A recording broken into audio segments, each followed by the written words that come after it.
tóc lên mà đồ mò bị cọp tay cô ti uốn nào bầm lỡ ghi mong ai tem bị xem gây na kề ô ya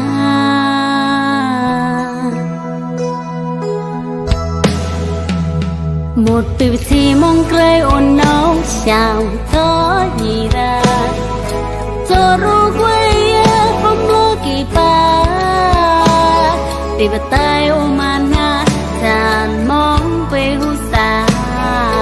kề hôm chan về la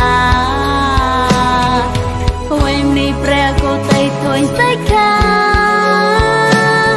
yêu về hôm chan con số ôn nâu con cha na về đó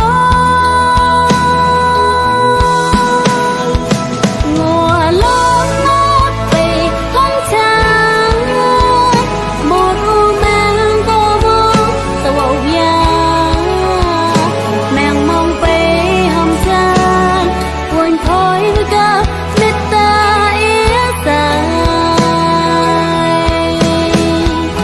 mây kia và tay con số về mua ôi chân cao mây tao lê về ra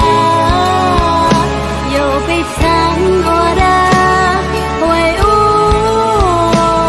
rồi u ôm lo về bay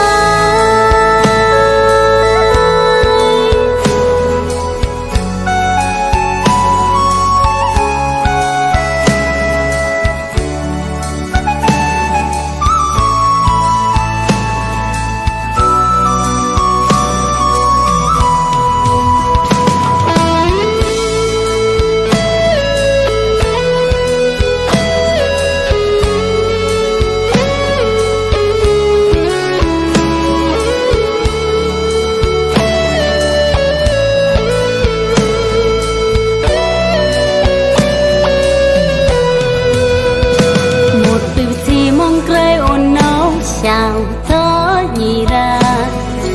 cho ru quê không lo kỳ ba đi vào tay ôm man